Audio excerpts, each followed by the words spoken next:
Hello and welcome to the show. I'm Joe Tophat. What can I say about Back to the Future that hasn't been said before? They are by far some of the best movies that deal with the subject of time travel.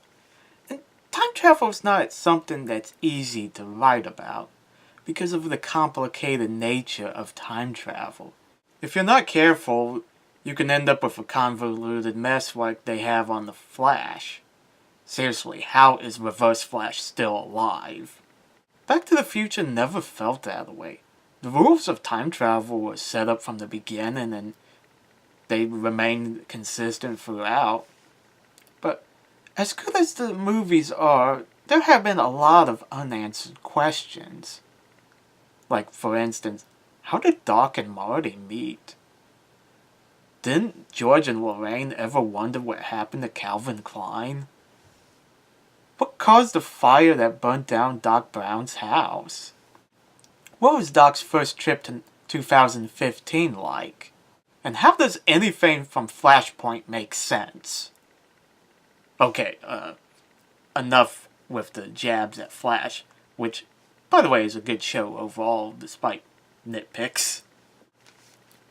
Back to the Future co-creator Bob Gale had been asked these questions for many years. For many years, he didn't know how to answer these questions until comics company IDW approached him with the idea of adapting Back to the Future into comic books.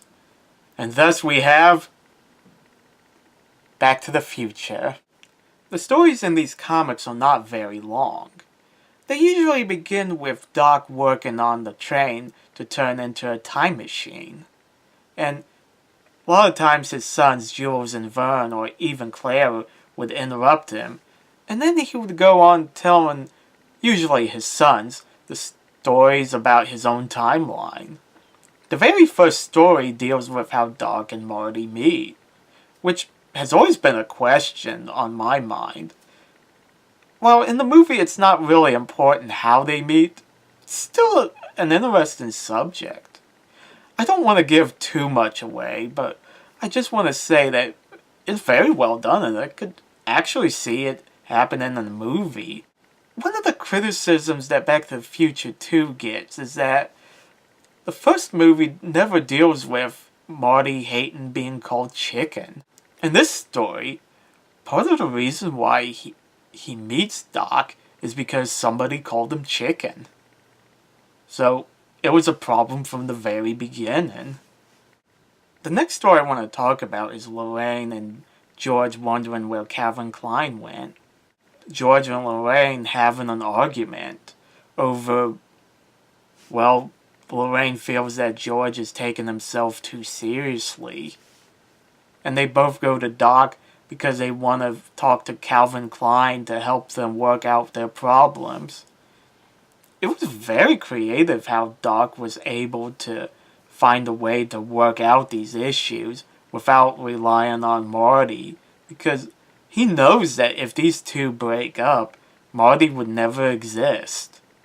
And it was a fun way of seeing him keep the space-time continuum without relying on the DeLorean. The story about Doc's first trip to 2015 answers a question that a lot of us have. How is Doc able to afford making the DeLorean fly? I don't want to give away how he was able to afford it. Let's just say it involves a very valuable comic book. While most of these stories deal with Doc and Marty, some of them deal with the other characters, like old Biff going back into prehistoric times, and Claire's story. Yeah, we learn about Claire's life before she meets Doc. The stories from these comics are overseen by Bob Gale himself. He's credited for coming up with the story for each of them. And writer Eric Burnham, who some of you may know for his Ghostbusters run, helped write some of the scripts.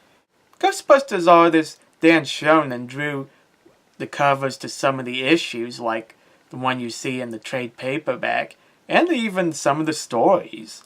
While I think Dan Schoenen's art fits the comics the most, because he was able to capture the look of the actors from the movies. The other artists they got to draw some of the other stories are pretty good in their own right. If you're a fan of Back to the Future, you owe it to yourself to buy these comics. They answer all the questions you may have about Back to the Future. Maybe not some of the more technical aspects of the movies. The stories do explore what goes on off screen that we never get to see in the movies. And for the most part, they actually fit right into the story of Back to the Future.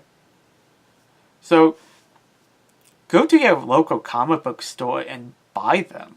Or if you can, go on Amazon where you can purchase the trade paperback. Anyway, that's my thoughts on Back to the Future's IDW comics. Let me know in the comments section what you guys think, and don't forget to like and subscribe. See you later.